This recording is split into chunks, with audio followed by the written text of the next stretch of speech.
Tu jau nevari pilnīgi neko ietekmēt, ja tu nesāc ar sevi.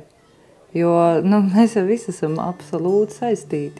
Un ja tu sakārto to savu iekšējo pasauli un to savu attieksmi, tas jau veido arī visu pārējo. Un mēs visi, pilnīgi visi pasaulē esam vienoti. Mēs neesam atdalīti tikai ar kaut kādu nacionalitāti, tautību vai reliģiju.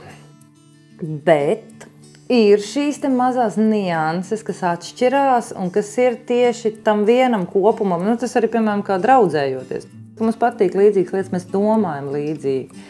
Un arī tā līdzīgā domāšana ir tie ieradumi. Man liekas, tas ir tas, kas veido arī to, mēs esam mēs, un jūs esat jūs. Ja tu dari zemes darbu, tas tev mazliet noliek pie vietas, kas arī ir nepieciešams. Un, protams, arī es gribu, lai mūsu bērni aug tādā vidē, kur viņi var skriet ar basām kājām, un lai viņi arī apjauš to lietu kārtību.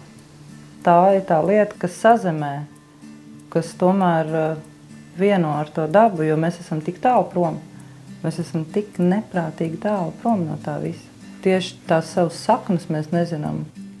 Bet tā sajūta vismaz man ir tāda, ka es to vēlos uzzināt, jo tad es saprotu, ka tad tiešām tu vari pie tā pamata un pie tā kodola nonākt. Un pēc tā dzīvot, tad ir jājautā, kas tad ir ko vērts, ja tev nav pašam tā sava iekšējā satura. Un šī ziņā arī latviskā satura, jo mēs esam šeit piedzimuši par latviešiem.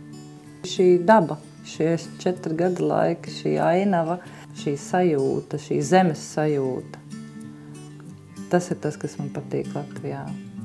Šī smarža sajūta. Atliek iziet ārā, piemēram, sajust kādu tikko nolījuši lietas smaržu, un tevi pārņem. Tevi pārņem tāds prieks, saviļņojums. Piederības un māju sajūta vairāk. Tāda, ka tu esi savā vietā.